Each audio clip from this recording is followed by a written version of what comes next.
from across the globe, from the centre of aerospace. And now to you. Thank you for downloading the Aero Society podcast from the Royal Aeronautical Society.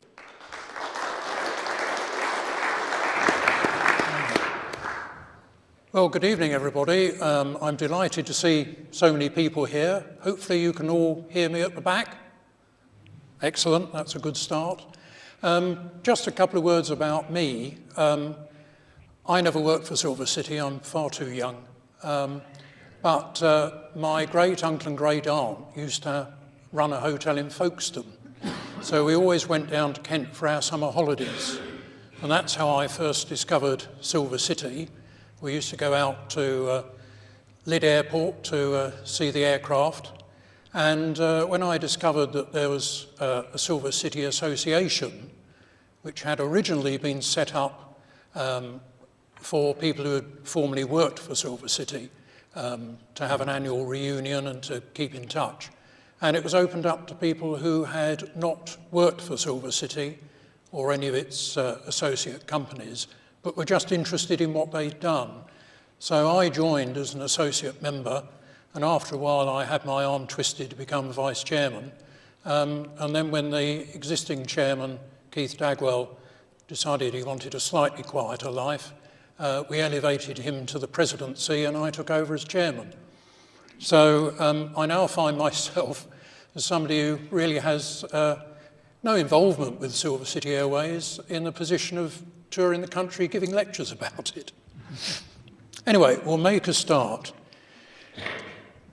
You may be surprised that I've called my talk Silver City Airways the First 70 Years, but I've done so for a reason, and more of that later. So what I'm going to try and do is to give you an outline of the history and activities of the company and tell you about some of the interesting events that took place during its existence and something about the individuals that ran it and the aircraft it operated. And the talk should last about an hour and 10 minutes. You'll appreciate that many of my illustrations were taken a long time ago, so I apologise in advance if not all of them come up to the standards of modern audio-visual presentations. Well, it was just over 71 years ago, on the 24th of October 1946, that an Avro Lancastrian of Silver City Airways left London Airport, not far from here, for Sydney, Australia. Under the command of Captain John Adams and First Officer Roy Day, the flight was routed via Johannesburg with various refuelling stops en route. The round trip took 14 days. To those of you who think of Silver City mainly in terms of its cross-channel air ferry operations, the idea of Silver City flights to Australia may come as a bit of a surprise. So why Australia and why Silver City? At the end of the Second World War, a company called British Aviation Services was formed as a subsidiary of the British Aviation Insurance Group.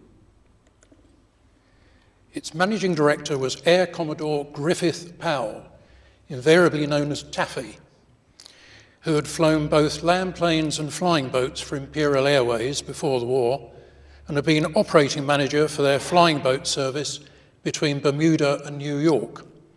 He subsequently became senior air officer in Air Ferry Command in charge of Atlantic ferry operations. He was also the first person to gain a master pilot's license endorsed for both land planes and flying boats. Much of BAS's early work involved ferrying war surplus aircraft to their new owners, but in late 1945, the Argentine shipping magnate Alberto Dodero decided to start a flying boat service between Buenos Aires and Montevideo. He ordered 5 aircraft from Shorts, 3 Sandringham Mark IIs, named Uruguay, Argentina and Paraguay, and 2 Sandringham Mark IIIs, named Brazil and Inglaterra. And Powell managed to get the delivery contract for BAS, piloting at least 2 of the flights himself.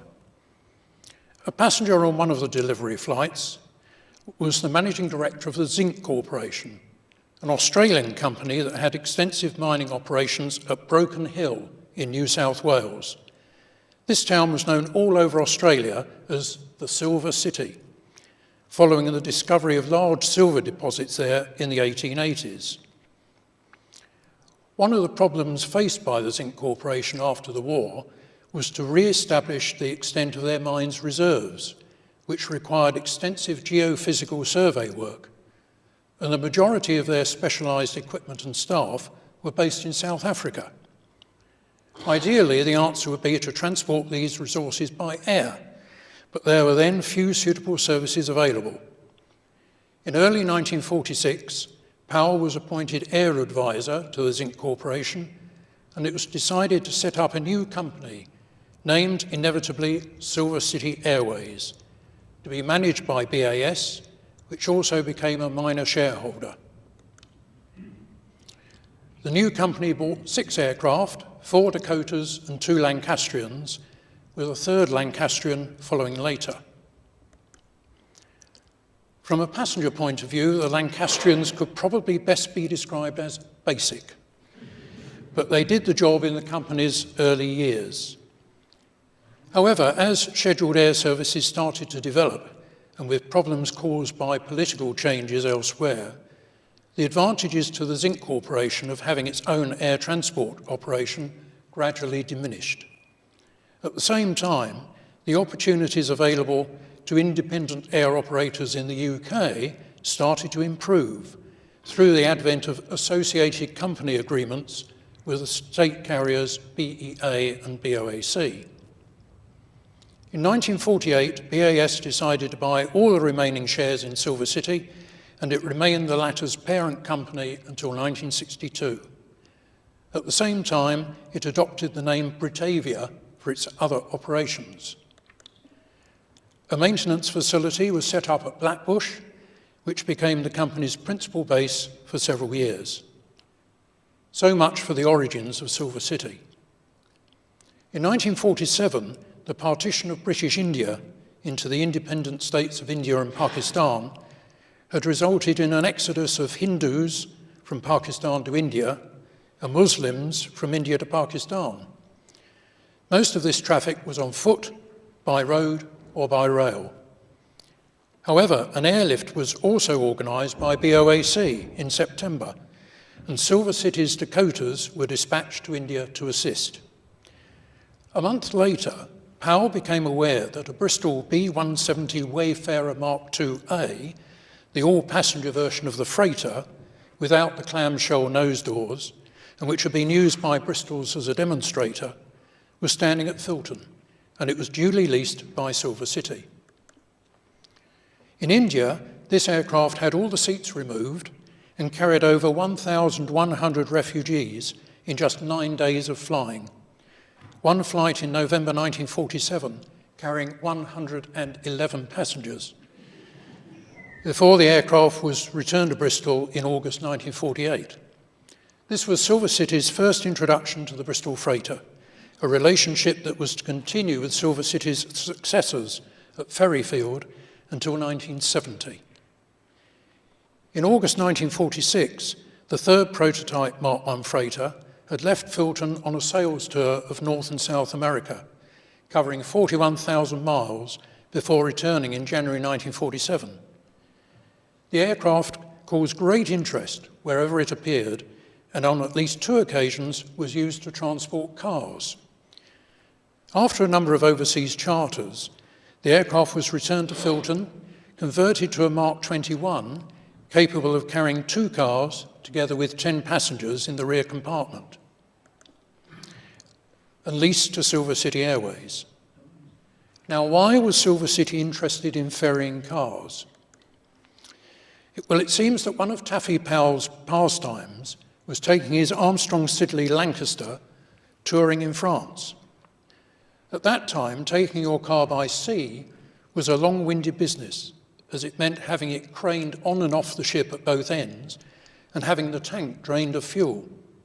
Flying private cars across the Channel 2 at a time had its attractions, as the flight was short and there would be no queues for customs.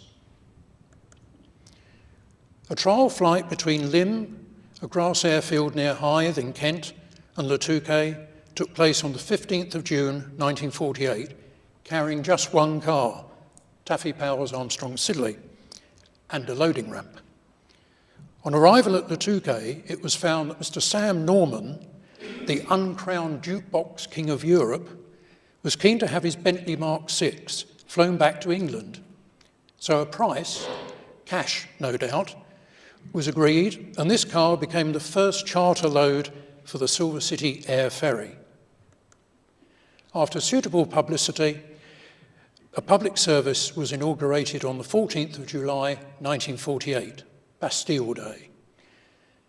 Despite the presence of a very British car in this picture, the publicity shot was actually taken at New York's LaGuardia Airport during GAGVC's American sales tour. At this time, restrictions imposed under the Civil Aviation Act meant that the air ferry services had to operate on a charter basis, and most flights were booked by the AA and RAC.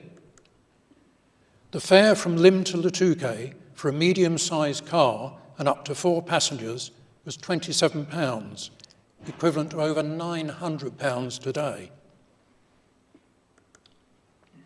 Facilities at both ends of the route were basic, and at Lymm, one man initially undertook the duties of receptionist, traffic officer, car loader, and general factotum. They didn't even have their own telephone. Once customers had been cleared, cars were driven up the ramp into the nose of the aircraft by a Silver City loader driver and shackled down in the hold. Passengers were then escorted out to the aircraft by a ground hostess. 90 minutes were allowed for a round trip, including loading, unloading, and refueling. The average flying and taxiing time was 50 minutes, leaving 20 minutes at each end for all the ground services. By the end of the 1948 season, Silver City had carried 170 cars. Permission was then sought from the civil aviation authorities for the operation of a scheduled car ferry service. This involved Silver City entering into an associate agreement with BEA, and on the 2nd of May 1949, a licence was finally issued covering the whole of that year's operations. The 1949 season had started in April with 3 Bristol freighters leased from the manufacturers. And there is another interesting photograph taken at Bristol when the Silver City crews went to collect their new charges. And they'd gone by road in Silver City vans, which were then driven up into the aircraft and flown back with the crews at the controls. 3 return trips a day were advertised, but bookings were very slow, and the aircraft were used for all sorts of other cargoes, particularly racehorses and livestock. By the summer, however, business had started to improve, and by August the company was operating more than 20 round trips a day, and 2 more freighters were leased to cope with the peak traffic. At the end of the season, Silver City had carried 2,600 cars, 100 motorcycles, and 7,900 accompanying passengers. However, the practice of charging an exclusive rate for a vehicle and up to 4 passengers was proving unpopular with couples and those travelling alone. The terms of Silver City's licence also meant that they couldn't carry passengers without a vehicle. This restriction was overcome by providing bicycles at Lymm and Le Touquet that could be hired by foot passengers. Silver City ended the year with a profit of £4,250, about £140,000 today, and their licence was extended for a further 2 years. Silver City had also registered a new company in France, Société Commerciale Aérienne du Littoral, coincidentally SCAL, and they had established a close partnership with another French company, Compagnie Air Transport, or CAT. Traffic continued to increase in 1950, with a notable rise in the number of motorcycles and pedal cycles being carried. And in due course, special flights were laid on for pedal cyclists with extra seats fitted in the freight hold. Fares were cut and operations were continued through the winter. The final traffic figures for 1950 included over 3,000 cars and nearly 11,000 passengers. An application was now made for a 5-year licence extension, and this was granted in early 1951. At the beginning of that year, Silver City had a 5-year licence, a fleet of 5 Bristol 170s, and many satisfied customers. Fares were lowered once more, and this, together with an increase in the foreign currency allowance, you remember that, from £50 to £100, equivalent to just over £3,000 today, led to 1951 being another very successful year, with over 7,500 cars and 30,000 passengers carried. With just 6 aircraft, another 170 having been added in July, Silver City was able to operate as many as 48 round trips on busy days. This meant that each aircraft was making up to 16 takeoffs and landings a day during daylight hours. It was decided to establish a second cross-channel route to tap into other parts of the market, both passenger and freight, and the decision was made to start a service between Southampton and Cherbourg, a flight time of 35 minutes. A licence was granted at the end of 1951, and on the 5th of December, a demonstration flight took place under the command of Captain George Hogarth, although regular services didn't start until the following year. It was also becoming apparent that Lymm was not an ideal operating base during winter months. It was all grass and became so soggy after rain that some flights had to use West Malling, Blackbush or even Southend. In 1952, a third route was trialled from Southend to Ostend to provide a service for motorists from north of London, but it was not an obvious success and was withdrawn in the autumn, being transferred to Lymm the following year. By this time, the Silver City fleet had increased to 9 Bristol 170s, and in order to reduce turnaround times, new motorised loading ramps were introduced, together with a quick shackling device called the shack clip, invented by a Silver City employee and former Hurricane pilot called Bert Hayes. Having perfected the device, Bert offered it to the company in return for them training him to get his commercial pilot's licence, which they duly did. After the boost to traffic resulting from the increase in the foreign currency allowance to £100 in 1951, it came as a blow to the company when it was cut to just £25 in April 1952. Bookings dropped and other work had to be found for the aircraft, which included transporting Grand National runners, pigeons and lettuces, not to mention fruit and cheeses, which have become frequent and profitable cargoes. And I'm told that Taffy Powell's family were often recruited to help with the loading and unloading. Despite this setback, Silver City had reached a total of 10,000 channel crossings without incident by July 1952 and had carried over 24,000 cars. The year ended with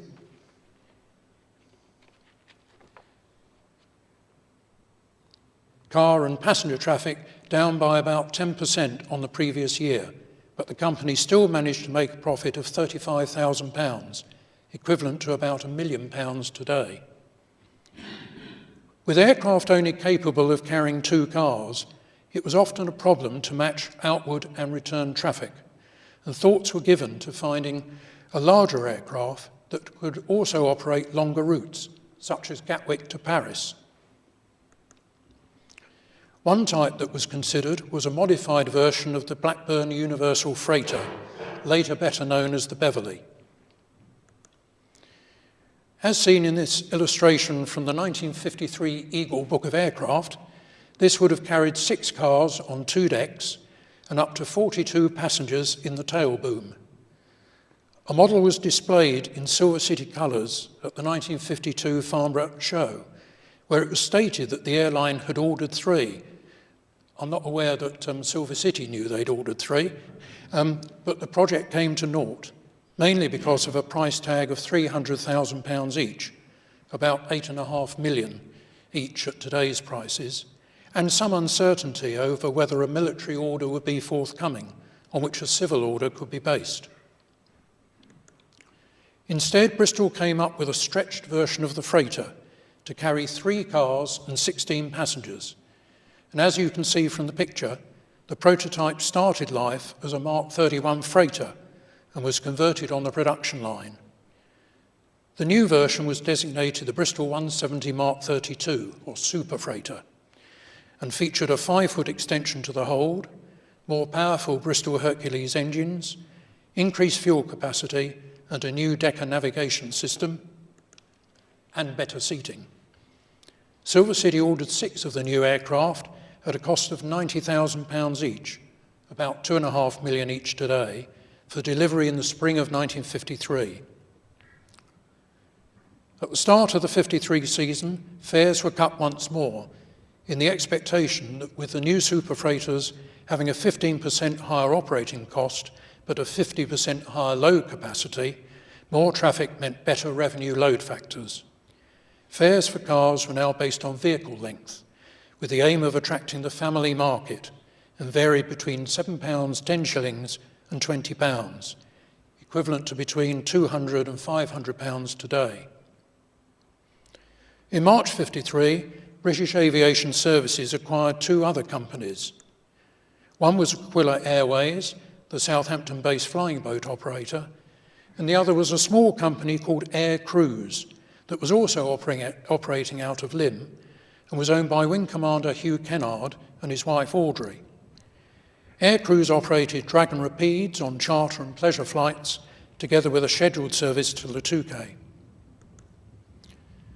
The following month saw the arrival of the first 2 super freighters, together with 2 Dakotas that were used for passenger charters and on scheduled services to Bâle, Ostend, Zurich and Le Touquet.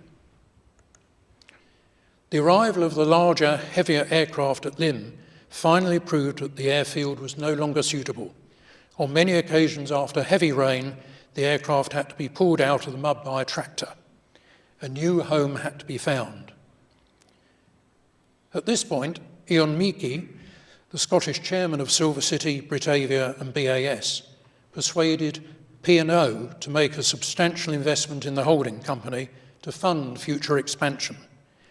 They reviewed a short list of possible sites for the new operating base and decided that the best option would be to build their own airport at Dungeness Point near Lydd on the Kent coast. A contract was awarded to Richard Costain Limited at a price of £400,000, about 10.5 million today, and the new airport had to be ready by the following summer. The need for better facilities was evident from the 1953 traffic figures: 91,000 passengers and nearly 22,000 cars. On some days, more than 60 round trips a day were being operated between Lymm and Le Touquet. Before we consider the move to Lydd, let's have a quick look at some of the company's other activities. When the Berlin airlift started in the autumn of 1948, Silver City joined the fleet of civil and military aircraft with a single Bristol freighter, with 2 aircraft being employed up to February 1949. Flights also took place between Berlin and Hamburg, and freight operations continued into the early 1950s, thus avoiding Soviet interference with traffic on the land routes and providing useful employment for Silver City aircraft when domestic demand was low. In June 53, Silver City leased a Breguet Dupont freighter from the manufacturers, which was flown direct from Toulouse to Berlin. With 2 cargo decks, it could lift 13 tons of freight and was able to do the work of more than 3 of the Bristol 170s. During the 3-month lease period, the aircraft carried out 127 round trips between Berlin and Hamburg. Consideration was also given to the type's use on a projected Gatwick to Paris car ferry service. Silver City pilots also carried out ad hoc jobs for other companies. And in May 1953, Captain John Hackett and his navigator Rob Damon set an east to west transatlantic speed record when they delivered an English Electric Canberra to Venezuela. 2 years later, on the 23rd of August 1955, Captain Hackett and navigator Peter Moneypenny set another Canberra speed record by crossing the Atlantic from London to New York and back in the same day, in a total time of 14 hours and 21 minutes. And Taffy Powell always made sure that the press knew who had been flying the aircraft. In February 1954, General Steam Navigation, a subsidiary of P&O, took control of British Aviation Services, Britavia, and their subsidiaries, including Silver City. With their experience of shipping operations, the new Britavia board looked at entering the long-range trooping market and purchased 6 Hanley-Page Hermes from BOAC. The first was delivered to Blackbush in Britavia livery in May 1954, with the rest arriving during the next 2 months.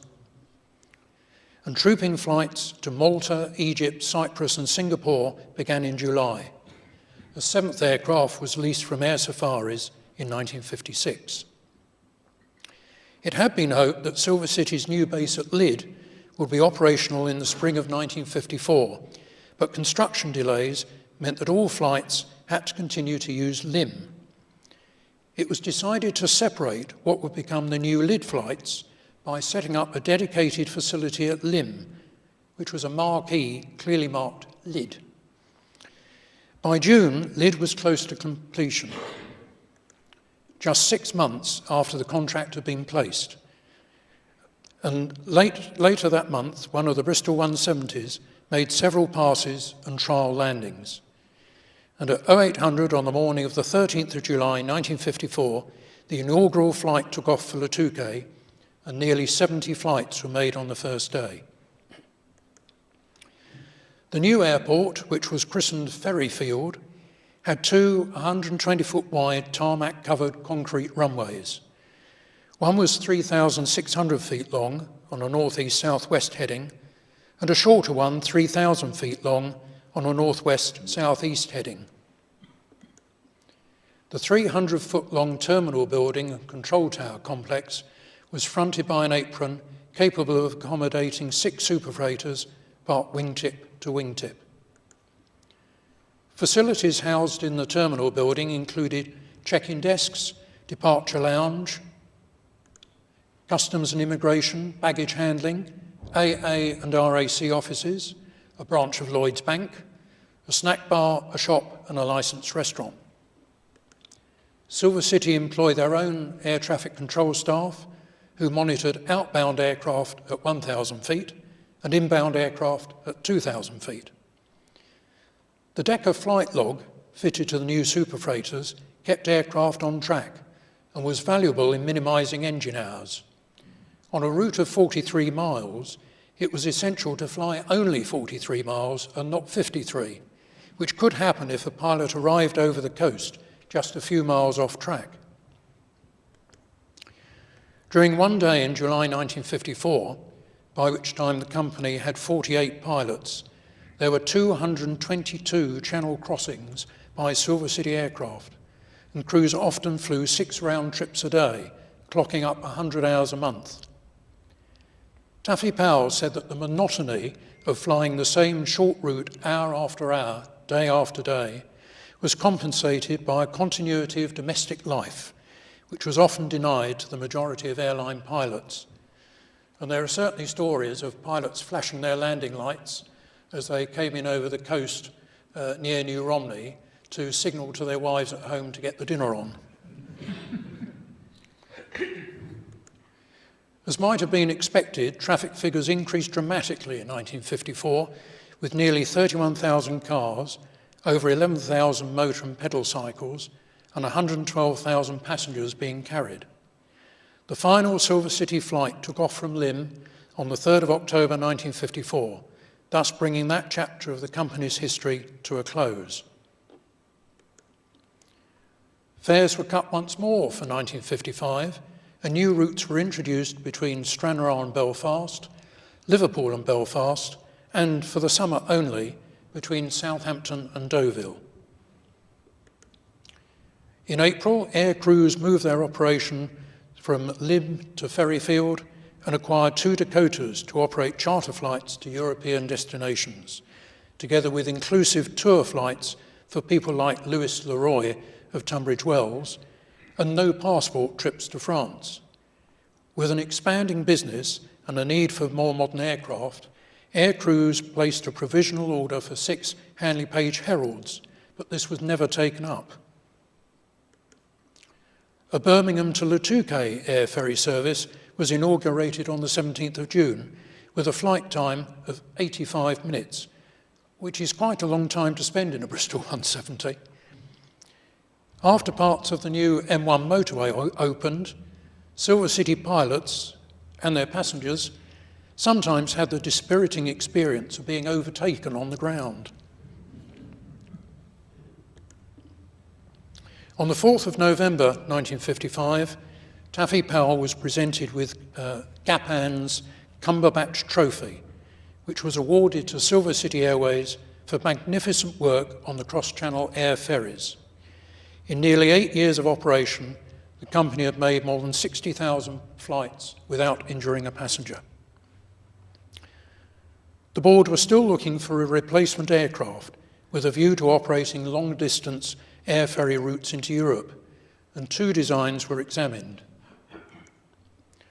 One was a flattened version of the Armstrong-Whitworth Argosy, which could have accommodated 6 cars in 2 rows side by side, with 30 passengers in an upper deck. The other was a Handley Page design based on the Herald. Again, neither project was taken forward.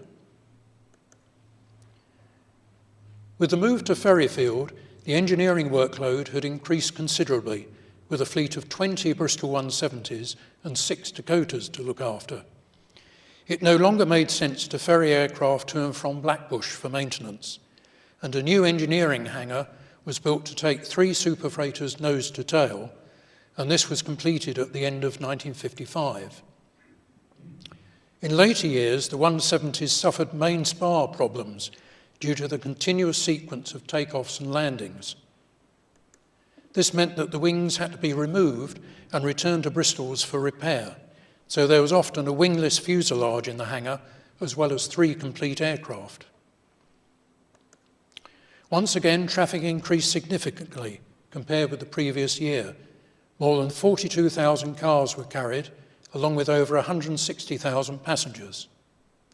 However, a note of caution was sounded when Ian Meeke, the company's chairman, said that the 1955 fares had been quite uneconomic and that reluctantly it had been decided to make increases of about 15% for 1956.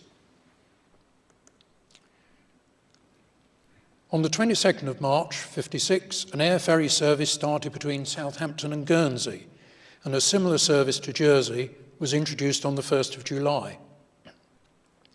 The return cargo was often made up of boxes of flowers, and by the end of the year, 100,000 boxes had been flown to England.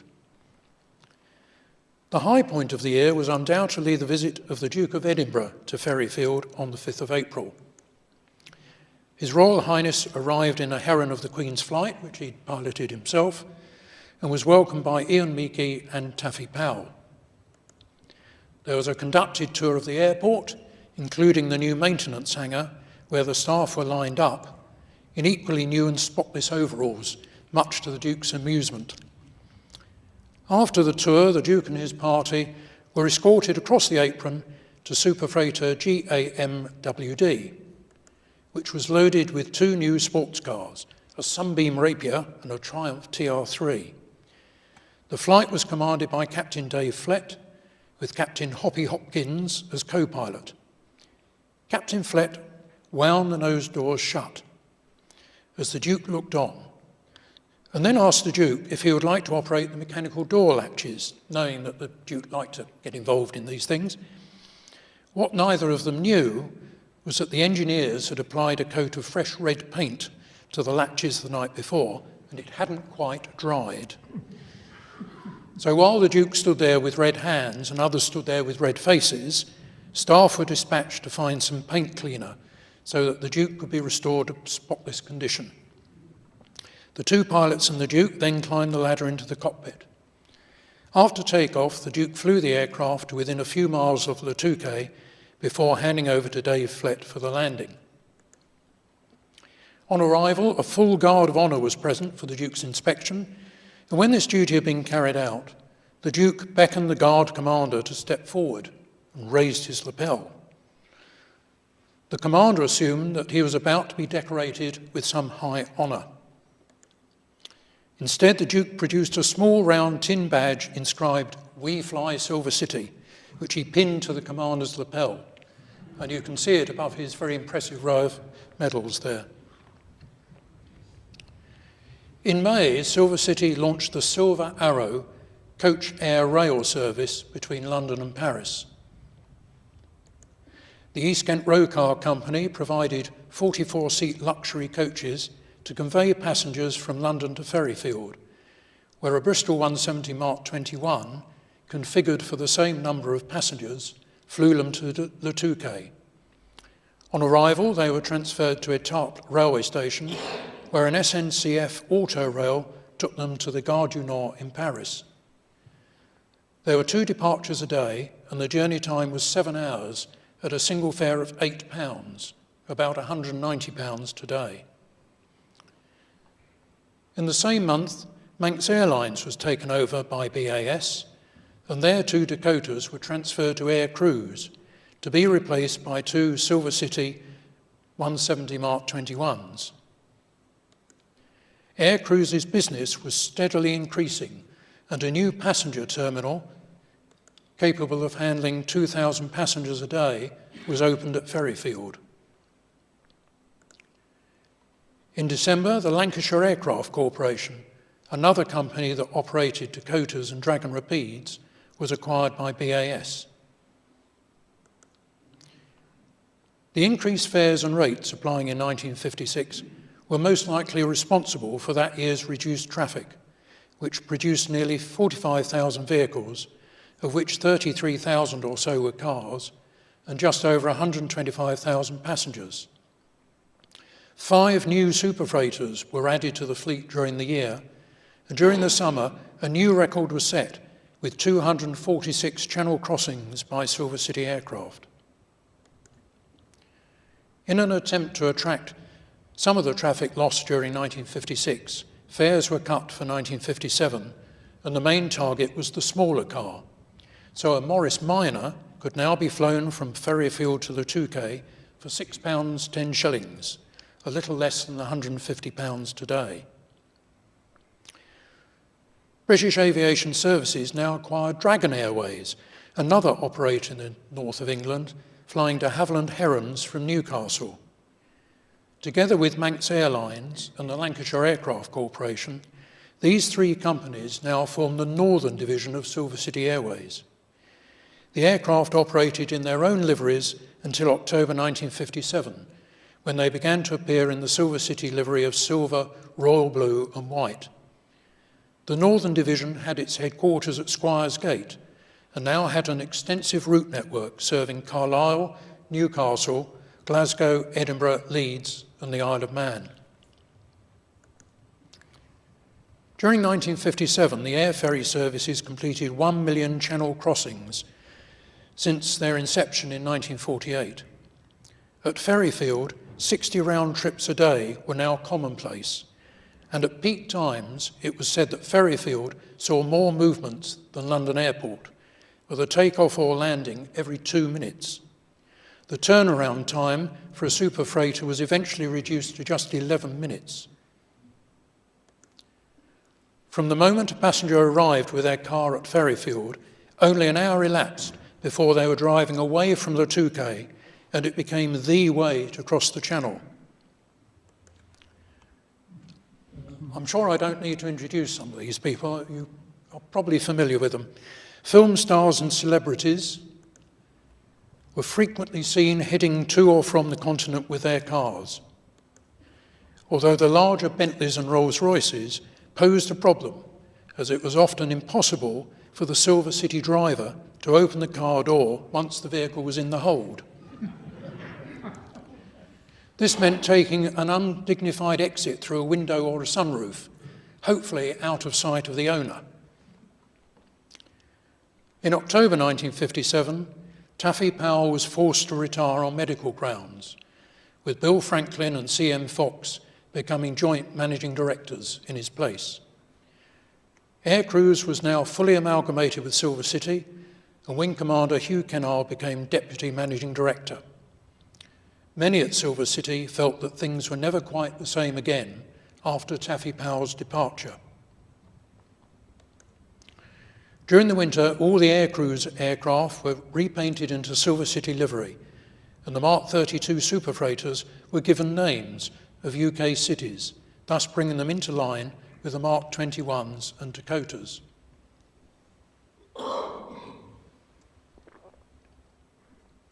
At the start of 1958, fares were reduced yet again, resulting in a doubling of bookings.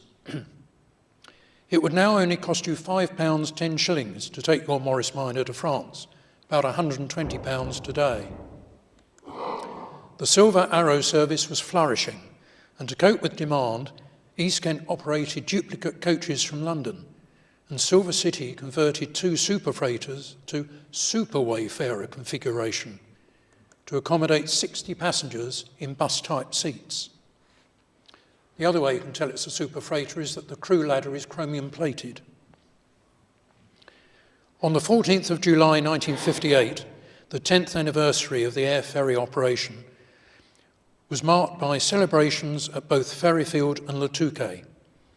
Super freighter GANWK was named the 14th of July by Dr. Pouget, the mayor of Le Touquet at Ferryfield, the name appearing on the starboard side. The party then flew in the aircraft to Le Touquet, where Alderman Payne, the mayor of Lydd, unveiled the name Le 14 Juillet on the port side. The Air Ferry had now made 125,000 flights, carrying 215,000 cars, 70,000 pedal and motorcycles, and 759,000 passengers. In addition to the usual cars, including a number of import and export contracts, Silver City carried a wide variety of other cargoes over the years, including carpets, the French tapestry for the new Coventry Cathedral, helicopters, and a midget submarine. They also carried a wide variety of four-legged cargo, not always self-loading like the two-legged variety, and this sometimes created its own problems. Pigs found cable insulation irresistible, while a hold full of sheep soon got hot, causing lanolin fumes from their wool to seep into the cockpit and steam up the windows.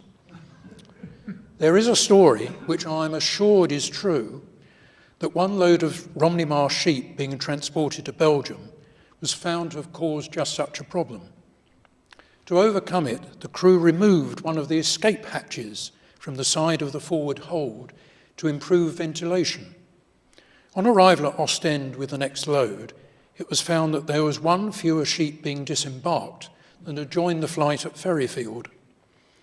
This conjures up an image of a lone yachtsman in mid-channel gradually becoming aware of a loud whistling noise, followed by the appearance of a large sheep and a loud splash. For the next flight, the open hatch was covered with chicken wire. Just over 50,000 cars were carried during 1958, some 60% more than in 1957, but revenue did not improve in line with the traffic. More fare cuts followed in 1959, with the Morris Minor fare falling to just £5, about £105 today.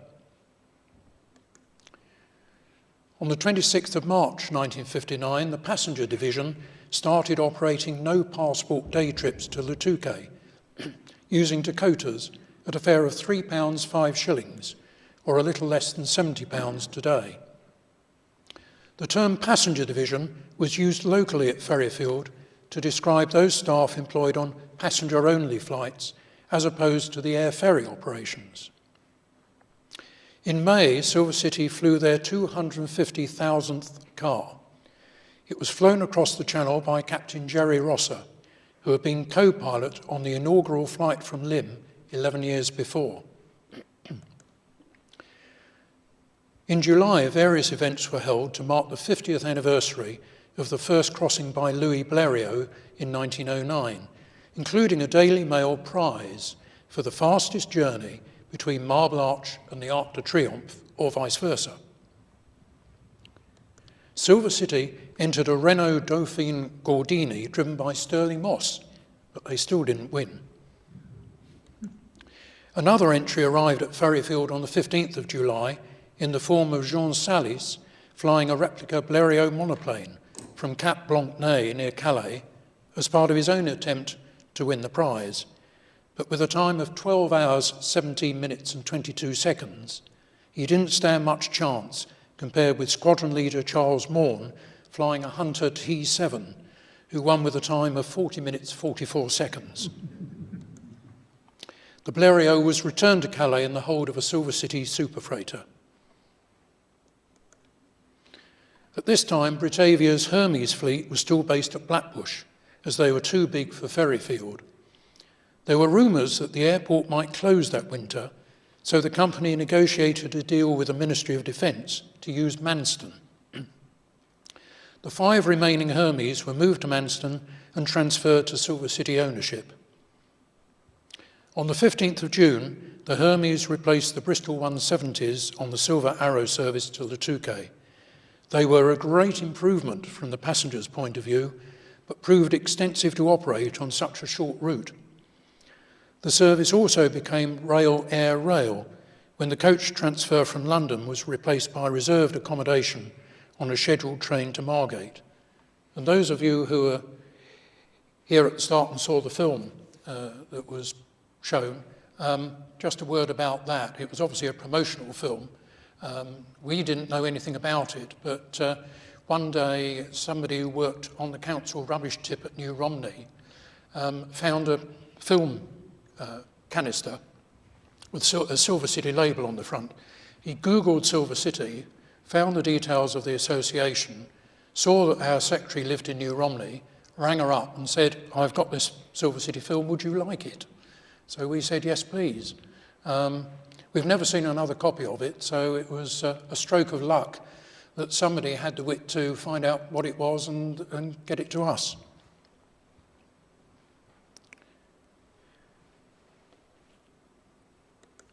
At the end of the year, it was decided that the Bristol 170 fleet needed a refreshed livery to replace the existing medium blue and bare metal scheme. The super freighters duly appeared in a new livery of white fuselage top and fin, a wide band of royal blue along the fuselage sides, and polished metal below. The wings and tailplane were natural metal. And this close-up of Les Dray, working on GAMWA, also shows the exhaust stain from the Janitrol petrol-fueled cabin heater. And you could always tell when it was working because of this soot stain down the side of the aircraft. Any of you who saw Ken Honey's article in the Aviation Historian back in 2016 will be aware that Silver City was involved in a significant operation in support of the oil industry in Libya. It began with a single Dragon Rapide based at Tripoli in 1957, but the work soon built up to the point where it required a Dakota or Bristol 170. An aircraft was initially provided from the UK on an as-required basis, but this ceased to be viable, and it was decided that an outstation group should be set up at Tripoli, followed by a smaller group at Benghazi. At first, the work mainly involved carrying geologists and seismic survey parties all over the country. Navigating over long distances without any form of radio aids was quite a challenge. When oil was found, there were drilling sites to be supplied, with anything from Land Rover engines to food and personnel. Aircraft returned to Ferryfield for major maintenance, but routine maintenance was carried out by Silver City engineers at Castel Benito airfield near Tripoli. There were 18 engineers, 12 pilots and a small admin team, and they operated an average of 7 aircraft, de Havilland Doves, DC-2s, Dakotas and Bristol 170s. Repairs often had to be carried out away from the main base with a minimum of equipment, and engine changes were usually the most challenging. However, a notable feat of engineering was carried out at the French Bled Total drilling camp involving Dakota GAOBN. This aircraft had been to Marshall of Cambridge for wing modifications before going out to Libya, and a few weeks later the Air Registration Board advised Silver City that some rivets had been left out of the modification, and the aircraft was to be grounded immediately, even if it was in the middle of the desert.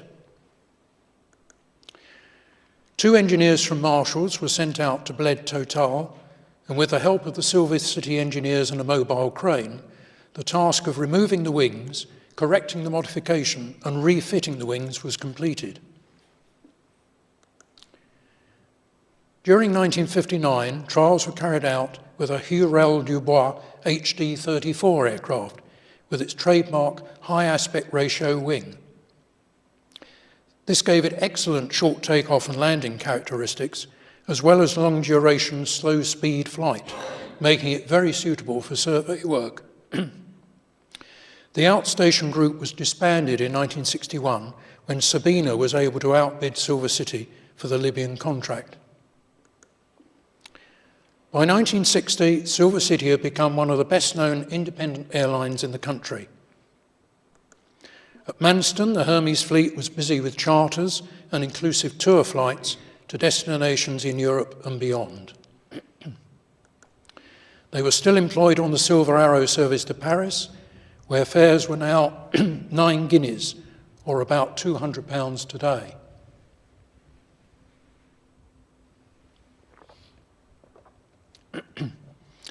A super freighter was also positioned at Manston for the Ostend service.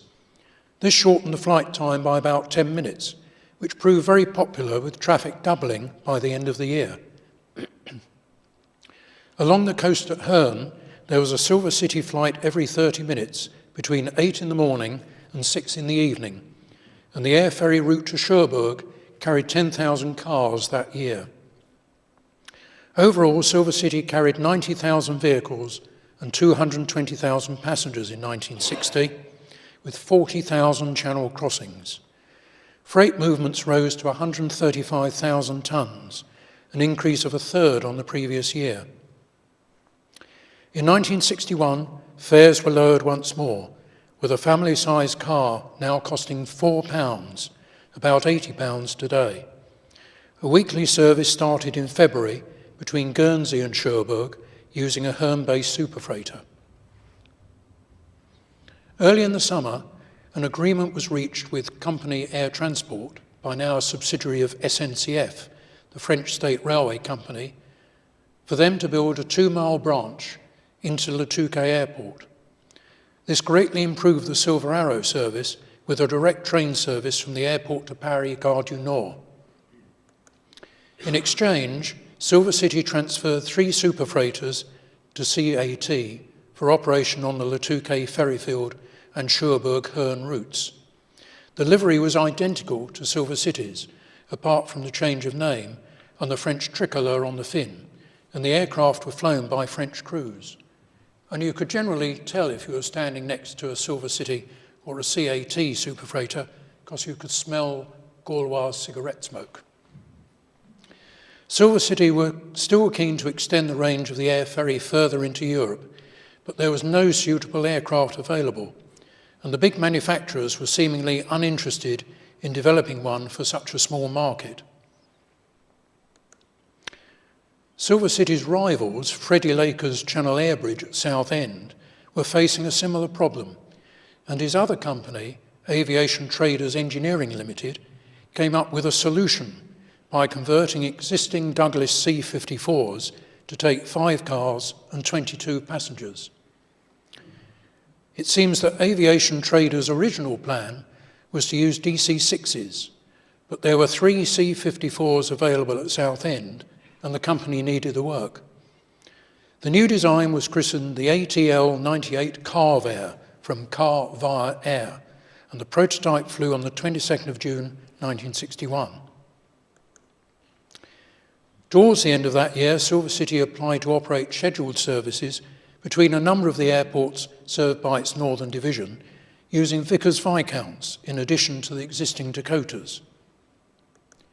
3 ex-Air France Viscount 708s were leased from Maitland Drury Aviation and sent to Fields Aircraft Services at Wymeswold to be refurbished and repainted in Silver City colours. There were now persistent rumours that a merger with Channel Airbridge was in the offing. To an outsider, the 1961 traffic figures looked very good, with over 96,000 vehicles carried, including almost 17,000 export vehicles and 14,000 from Herne, and 238,000 passengers. However, these apparently buoyant figures hid the fact that Silver City had made a loss of £250,000 in 1960 and £200,000 in 1961, over 4 million at today's prices. In January 1962, British Aviation Services decided to sell out to P&O, who had set up a new company called Air Holdings Limited in November 1961 to act as a holding company for British United Airways, of which Channel Airbridge was to be a subsidiary. British United Air Ferries became operational on the 1st of January 1963.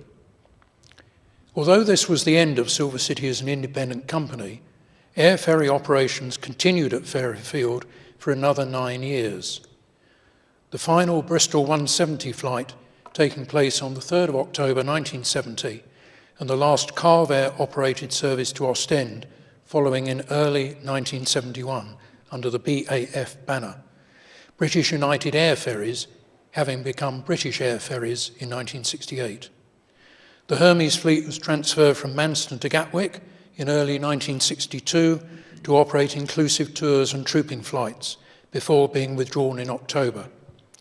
The Silver Arrow service was now operated from Gatwick by BUA Viscounts. In France, in addition to operating Bristol 170s on the cross-channel routes, CAT also operated Carve Airs on services in the Mediterranean, from Nice, Nîmes and Perpignan to Corsica, Mallorca and Ibiza from 1965 until the end of the 1969 season. To the uninitiated, it almost looked as though Silver City had never gone away. The last appearance of the Silver City name was in 1973, during a short-lived operation of Vickers Merchantman freighters by Air Holdings. So where did things go wrong for Silver City? Well, I think there are 3 major factors to consider: increased competition, lack of a modern replacement for the Bristol 170, and, to be frank, poor financial management. I've already referred to Freddie Laker's company, Channel Airbridge, based at Southend. This had come on the scene as Air Charter Limited in 1947 and, like Silver City, had taken part in the Berlin airlift. Having seen the initial success of the Silver City air ferry services, Air Charter started its own car ferry service between Southend and Calais on the 1st of September 1954, with a full service beginning on the 4th of April 1955. By the end of that month, there were 16 daily round trips. Under the name Channel Airbridge, further services to Ostend started in September 1955, followed by flights to Rotterdam the following year. In June 1957, an agreement was reached with Sabina to operate the Ostend service on a pooled basis, and a Bristol 170 Mark 32 duly appeared in full Sabina colours. The longer routes tended to have better load factors and produce better returns, as well as reducing wear and tear on both airframes and engines. Air ferry loadings were also affected by the steady improvements in cross-channel sea ferries, particularly when modern row-row ships started to appear. Taffy Powell always believed that if a more modern car-carrying aircraft with improved passenger accommodation had been ordered in the late 1950s, some of the investment in new sea ferries might not have taken place, although it would have required a large injection of capital for the airline. The search for a Bristol 170 replacement had started quite early. In 1953, Bristol had produced an outline design for a twin-boom, twin Hercules-powered aircraft, the Type 179, with retractable tricycle undercarriage and nose doors, which could carry 2 cars and 20 passengers. Followed by the Type 179A, which is what you can see here, with a single fin and rear loading ramp. This design would have carried 2 cars and 10 passengers, but both designs proved too small as Type 170 replacements.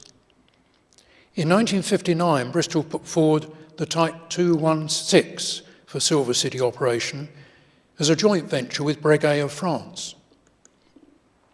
This high-wing aircraft would have had nose doors, a tricycle undercarriage, and 2 Rolls-Royce Dart turboprops, and could have accommodated 6 cars and 20 passengers.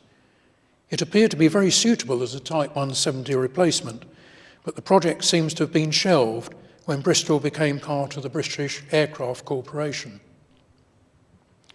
Although there would have been a limited market for a dedicated car ferry aircraft, and an order for 20 would probably have been needed to get the price down to an acceptable level, many proposals by other manufacturers to meet military specifications could have been adapted as a Bristol 170 replacement.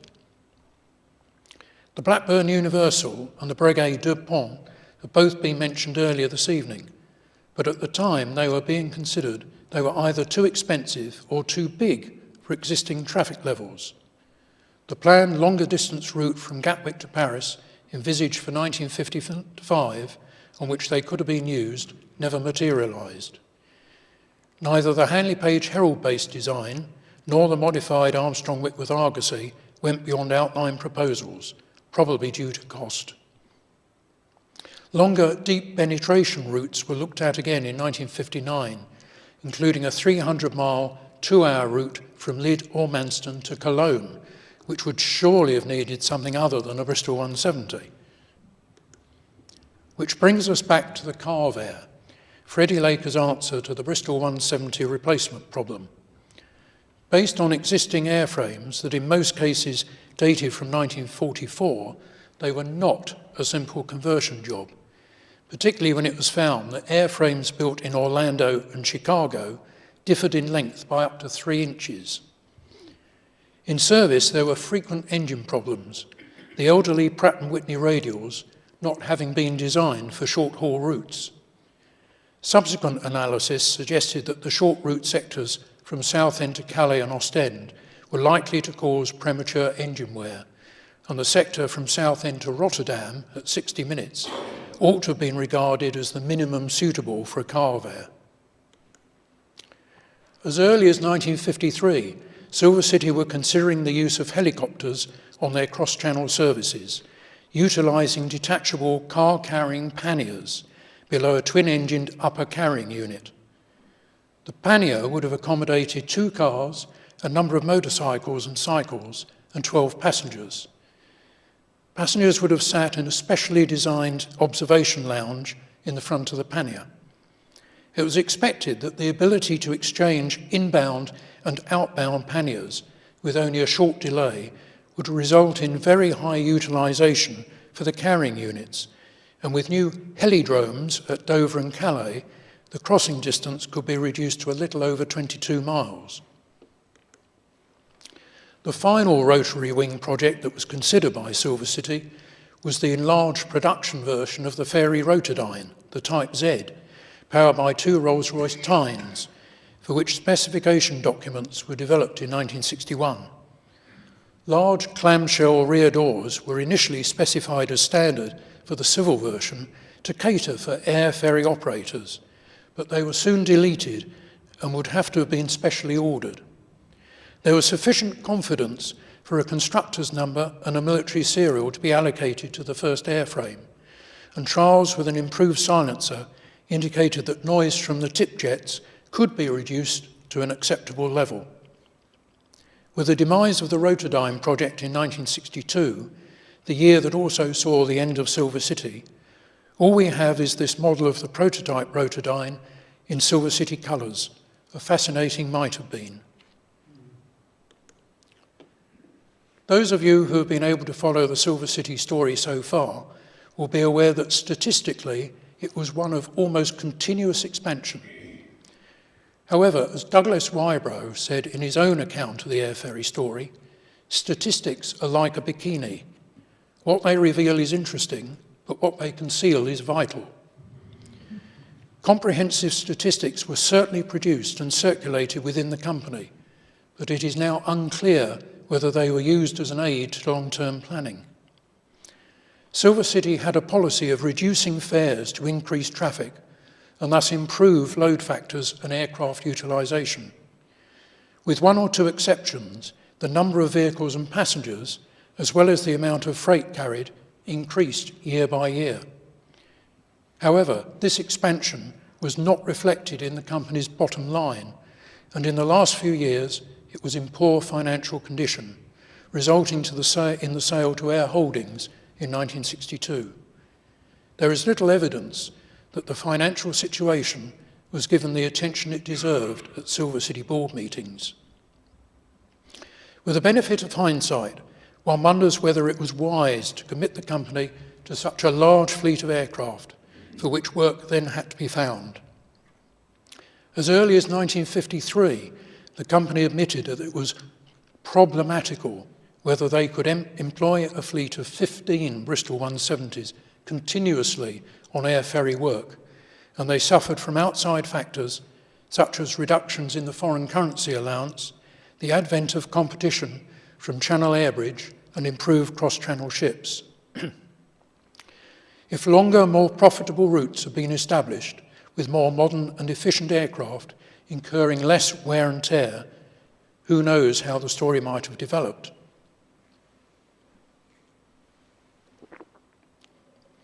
I said at the start of my talk that I had chosen to call it Silver City Airways, the first 70 years, for a reason.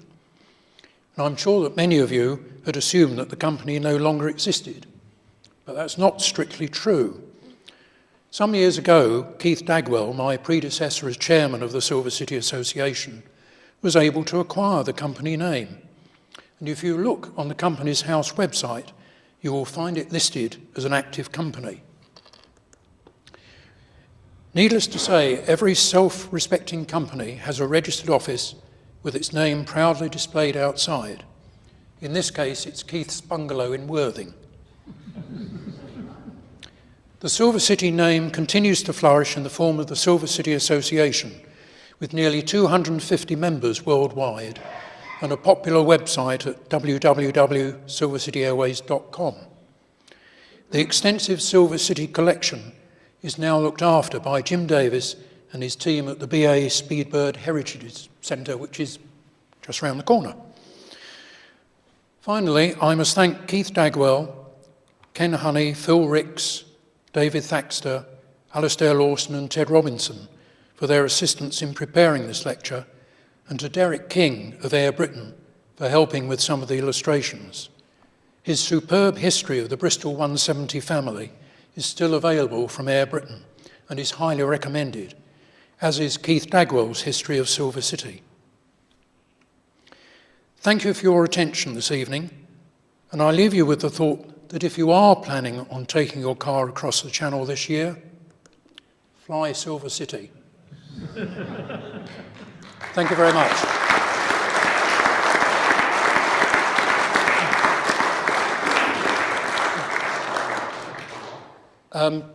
Timing is moving on, and I know that you want to leave some time for questions and answers. I do have a short colour film, it's only about 5 or 6 minutes, of the Air Ferry in operation, taken in 1966. If you'd like to see it, we can show it now. Yes, right, okay, let's see what happens.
Cars were always loaded and unloaded by Silver City staff. The only exception was the Queen's chauffeur, who was allowed to drive her Rolls Royce in himself.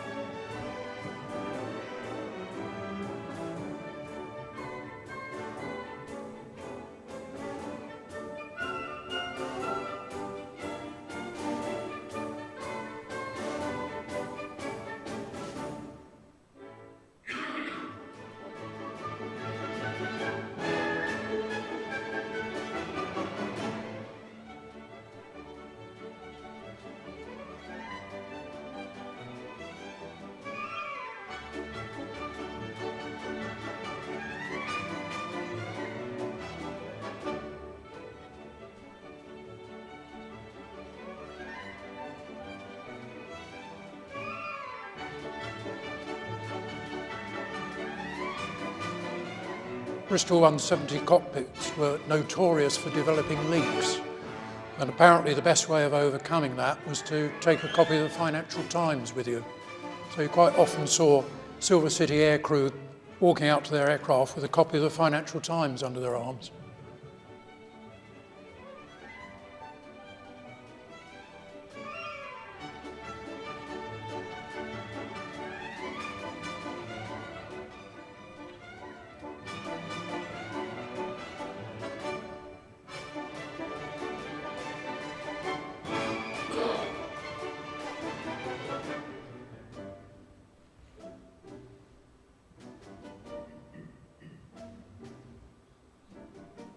Still time for duty free?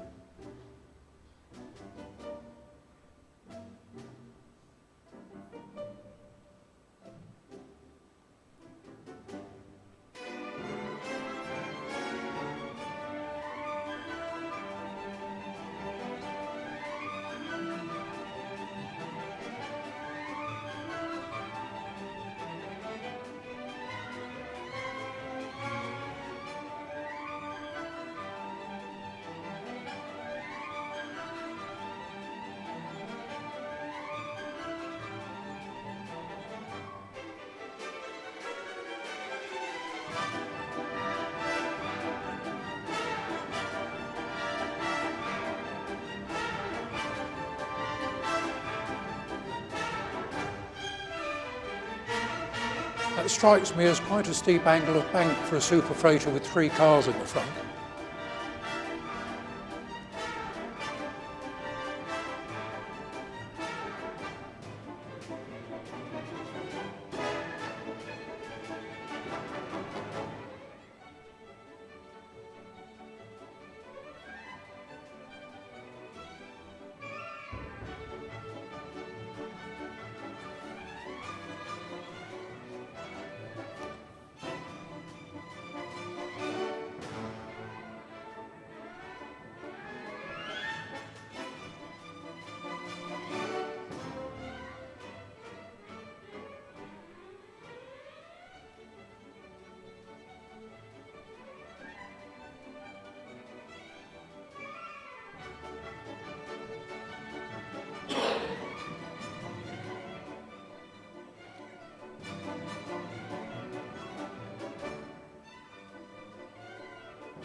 So in the words of the late Jimmy Wheeler, aye, aye, that's your lot.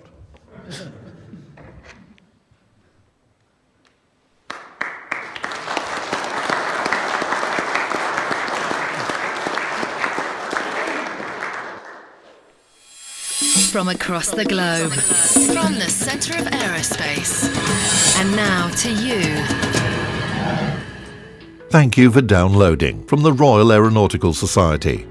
If you enjoyed this content, please consider showing your support for the Society.